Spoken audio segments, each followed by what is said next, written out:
daawadayaal halkan waxaan idinkugu soo gudbin doonaa saacadaha la soomi doono oo meelaha qaar wadamada caalamka iyo sidoo kale kuwa carabta ay ku kala bedelan yihiin maadaama dhowr maalmood ay nooga harsan tahay bilashada bisha barakeysan ee ramadaan.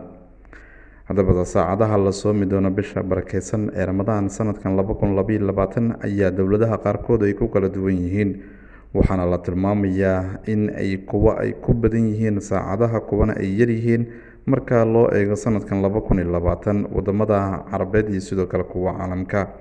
muslimiinta caalamka ayaa iyagu waxa ay diyaargarow ay ugu jiraan soo dhoweynta bisha barakeysan ee ramadaan, oo xiliyadan oo kale marka la gaaro si aad ah looga soo dhoweeyo meel weliba oo ay dadka muslimiinta ay ku nool yihiin bishan, oo ay si weyn ay u weyneeyaan shucuubta muslimiinta ah. waxaana bishan la filayaa ayaa la yiri in toddobaadka soo socda si rasmi ah ay u dhalato. haddaba goorme ayay bilaabanaysaa bisha barakeysan ee ramadaan sida saynisyahanada falaga ay qabaan? waxaa la filayaa ayaa la yiri bisha barakeysan ee ramadaan sanadkan in labada bisha abriil ee soo socota ee sanadkan in ay noqon doonto maalinta koowaad ee bisha barakeysan ee ramadaan. 30 maalmood ayay socon doontaa ayay yidhaahdeen saynisyahanada falaga ku takhasusay, waxaana la tilmaamayaa in kowda bisha May ee soo socota ay noqon doonto maalinta ugu horeysa ee ciid alfidriga, balse ilaahay ayaa inaga og.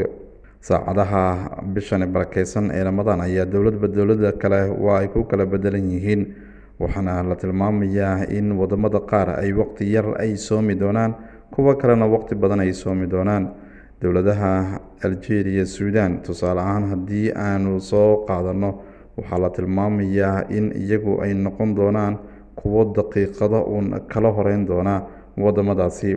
haddaba saacadaha ugu yar ee ramadaan ee dowladaha carabeed haddii aynu fiirino, waxaa tusaale ahaan loo soo qaadanayaa dowladda Comoros oo iyadu saacadaha ugu yar ee bisha barakeysan ee ramadaan soomi doonta muslimiintoodii marka loo eego wadamada carabeed sanadkan waxaana la tilmaamayaa in muslimiinta wadankaasi ay soomi doonaan wax ku dhow ilaa 13 saacadood oo keliya.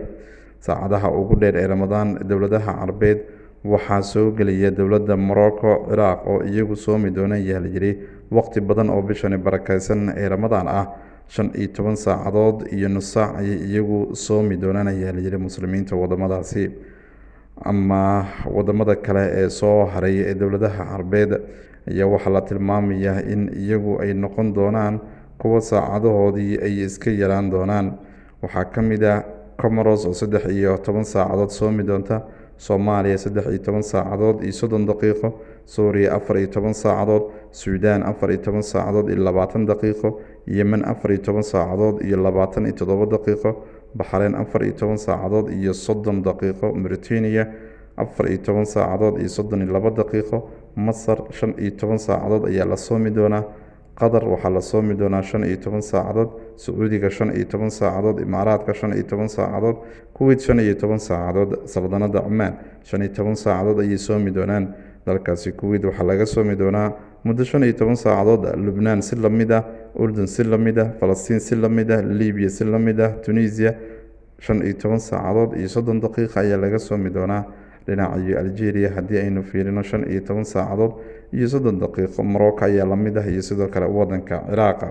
saacadaha ugu dheer ee dowladaha islaamka ee bishan barakeysan ee ramadaan haddii aynu eegno, waxa ay noqon doontaa Afghanistan oo iyadu soomi doonta ayaa la yiri ilaa iyo 17 saacadood maalintii. kuwa ugu yar ee ramadaan ee caalamka guud ahaan haddii aynu fiirino, waxaa ka mid ah Singapore oo iyadu la tilmaamayo in tirada ugu badan ee muslimiinta ay ku nool yihiin 13 saacadood iyo nus daqiiqo ayay noqon doontaa ayaa la yiri intay afka xirnaan doonaan ama ay soomi doonaan. saacadaha bisha barakeysan ee ramadaan ee sanadkan marka loo eego dowladaha ugu badan ee dadka muslimiinta ay ku dhaqan yihiin ayaa waxa ay noqon doontaa Malaysia oo 12 saacadood laga soomi doono, Singapore oo 13 saacadood iyo 30 daqiiqo laga soomi doono, Senegal 14 saacadood, Turkiga 14 saacadood iyo 30 daqiiqo, India 15 saacadood, Pakistan 16 saacadood, Iran 16 saacadood, Afghanistan 17 saacadood ayaa laga soomi doonaa. saacadaha ugu yar ee dowladaha caalamka ee ramadaan muslimiinta ku nool wadamada caalamka. New Zealand haddii aynu fiirino 11 saacadood iyo 20 daqiiqo ayaa laga soomi doonaa. Jiri 11 saacadood iyo 30 daqiiqo. Australia 11 saacadood iyo 47 daqiiqo. Uruguay 11 saacadood iyo 48 daqiiqo. Koonfur Africa 11 saacadood iyo 52 daqiiqo. Argentina haddii aynu fiirino 11 ilaa 12 saacadood ayaa la soomi doonaa. Paraguay 11 ilaa iyo 12 saacadood ayaa laga soomi doonaa.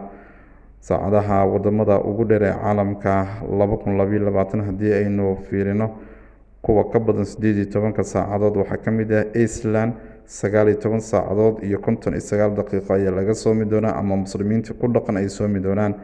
Greenland 19 saacadood 57 daqiiqo ayay soomi doonaan. Finland muslimiinta ku nool 19 saacadood iyo 9 daqiiqo ayay soomi doonaan. Sweden si la mid ah 18 saacadood 58 daqiiqo ayay soomi doonaan. dowladaha kale ee caalamka ee kuwoodii ugu yar haddii aynu fiirino New Zealand oo hadeeta aynu soo sheegnay oo 11 saacadood iyo 30 daqiiqo la soomi doono. Koonfur Africa 11 saacadood ilaa iyo 30 daqiiqo. Australia 11 saacadood iyo 59 daqiiqo. Argentina 12 saacadood. Thailand 14 saacadood. Hong Kong 15 saacadood. Japan, Canada waxaa labada soomi doonaa 16 saacadood.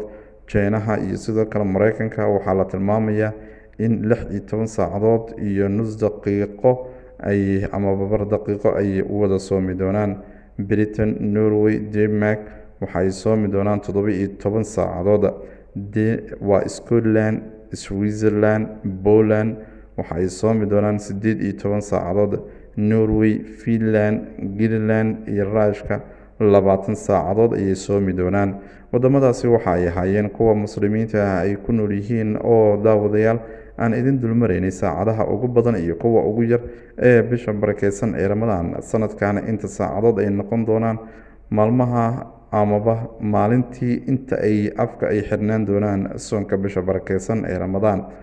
daawadayaal haddii aad daawateen muuqaalkeeni fadlan subscribe saara oo aragtidiina nala wadaaga. waad mahadsantihiin.